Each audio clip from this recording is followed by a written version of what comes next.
तर 1 जानेवारी 2025 पर्यंत जे काही तुकडे झाले आहेत, 1 गुंठ्यापर्यंत 1000 फूटचा प्लॉट लोकांनी घेतलेला आहे, पण आता तो रेग्युलाइज होऊ शकत नाही, रजिस्ट्री होत नाही, कारण तुकडे बंदी कायदा आहे. त्यामुळे आता नागरी भागामध्ये, नागरी क्षेत्रामध्ये 1 जानेवारी 2025 पर्यंत आपण या ठिकाणी या तुकडेबंदी कायदा शिथिल करून त्या ठिकाणी जेवढे काही आता ते झाले आहेत, पण हे करताना मात्र त्यांना त्या ठिकाणी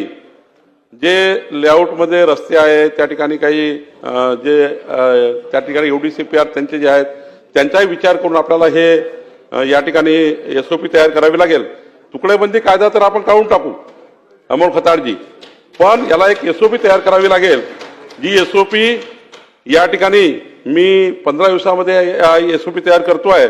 आणि त्याचे अधिकार क्षेत्र जे आहे मी या ठिकाणी आपले ACS महसूल, ACS UD 1 आणि जमाबंदी आयुक्त आणि IGR या चौघाची कमिटी करून केवळ तुकडेबंदी कायदा निरस्त केल्याने होणार नाही, पण या कमिटीने नेमका हा तुकडा जो झाला आहे त्या तुकड्याची रजिस्ट्री कशी होणार, त्या तुकड्याला कायदेशीर कसं करून घेणार, त्यांचे प्राधिकरण RL कसं देणार, सर्व करायला लागेल. नाहीतर काय होईल, दलाल घुसतील आणि पुन्हा लोकांना लुटतील. त्यामुळं एक चांगली SOP तयार करू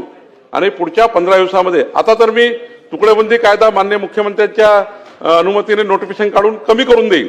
पण सोबतच एक SOP आपण या ठिकाणी देतो आहे, ज्यातनं या महाराष्ट्रातल्या 50 लाख वडेट्टीवार साहेब, जयंत पाटील साहेब,